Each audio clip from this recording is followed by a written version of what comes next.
Lachlan MacLachlan. Lachlan MacLachlan of Scotland is said to be the first burial in Streetsville Memorial Cemetery.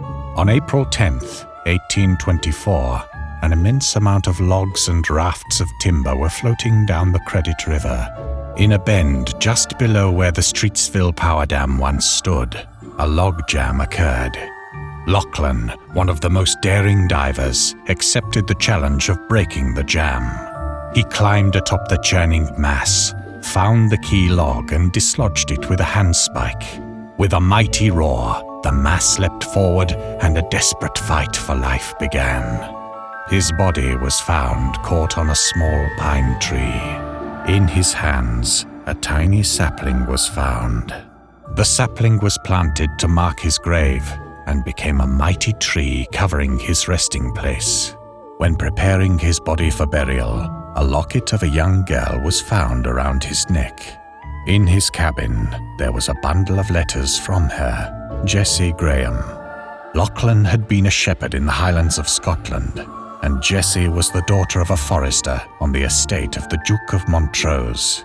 They had promised to marry on the bank of Loch Lomond. Lachlan had come to Canada to prepare a home. A cabin was already built where a clearing was made. The lock and letters were laid on the heart of the young hero. A Presbyterian minister from Streetsville sent a letter with black edges over to Jessie in Scotland to advise of the tragedy. Today, the tree that covered Lachlan's grave is gone, struck by lightning, leaving us to wonder where his remains lay. The recently installed columbarium at Streetsville Memorial was named the Lachlan in his honor and offers interment space for cremated remains. Hayden Pope. Streetsville Public Cemetery is home to one of Mississauga's unsolved mysteries.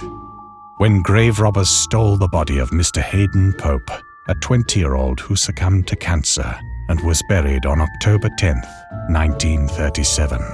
On October 12th, 2 days later, a local woman who was visiting the cemetery noticed Pope's grave had been disturbed.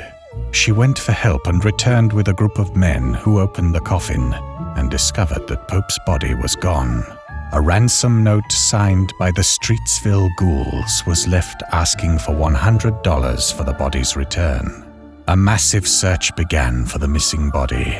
In the meantime, an unknown dog kept vigil by Pope's disturbed gravesite. The following afternoon, a group of children made a grisly discovery, finding Pope's body in a ditch 5 miles away in Brampton.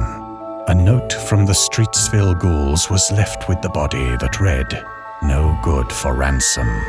A similar note was also sent to the police with a hand-drawn map of approximately where they dumped the body.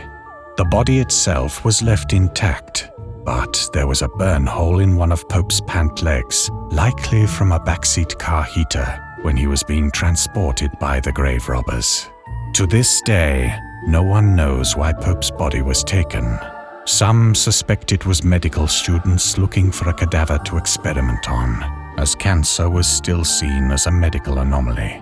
Others, like Pope's father, suspected it was a prank gone awry by kids fascinated with cheap fiction thrillers.